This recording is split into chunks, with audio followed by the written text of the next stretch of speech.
জংঘলত আহিছোঁ আমি। গুড মৰ্ণিং বন্ধুসকল, কি খবৰ আপোনালোকৰ? এতিয়া মৰ্ণিং হোৱা নাই বাৰু, আৰু আপোনালোকে চাগে কেইদিনমান ধৰি আকাশক ব্লগত দেখা নাই। আৰে মই আছোতো। ৰ'বা, অলপমান মনে মনে থাকা। ময়ো মানে দেখা নাই, মানে তাৰ এক্সাম চলি আছিল আৰু যোৱাকালি তাৰ এক্সাম শেষ হৈছে। সেইকাৰণে এতিয়া মই গৈ আছোঁ তাক লগ ধৰিব, মানে সি টাউনতে আছে বোলে আৰু ময়ো টাউনত আছোঁ। তো ইয়াৰে পিছত ই দিয়া লোকেশ্যনটোত আহি মই গম পালোঁ ই এতিয়ালৈ অহাই নাই। আৰে পিছফালে চোৱা। ইয়াৰ পিছত আকাশ আৰু মই গুচি যাওঁ মন্দিৰলৈ। আপোনালোকেতো জানেই আমি মঙলবাৰে হনুমান মন্দিৰ যাওঁ, আৰু আপোনালোকে যেতিয়া এই মন্দিৰটোত আহিব আপোনালোকৰ মন প্ৰাণ পূৰা ঠাণ্ডা হৈ যাব।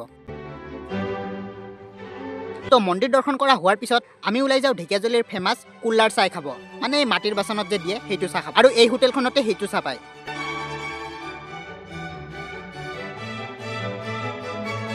আৰু ইয়াতে আহি পিনে আমি এটা অদ্ভুত বস্তু দেখি পালোঁ। এইপিনে চাওক, টেকন'লজিয়ে মিমটো লগাম। তো ইয়াৰে পিছত আমি গুচি যাওঁ এটা এস্থেটিক জেগা চাব। তাৰ লগত যোনবাৰে আহক সেইবাৰে কিবা এটা গণ্ডগোল হয় হে, এতিয়া আমি দেখাই আছোঁ। এইপিনে চাওক, এইপিনে কিবা ভাল জেগা আছে নেকি? এইপিনে এই ভাল জেগা আছে, ক'ত পৰিৱেশ আছে? জংঘলত আহিছোঁ আমি। তো আজিলৈ এই বৰিং ভিডিঅ'টো ইমানটোতে সমাপ্ত কৰোঁ। নতুন এটা ধামাকাদাৰ ভিডিঅ' লগ পাম, তেতিয়ালৈ বাই।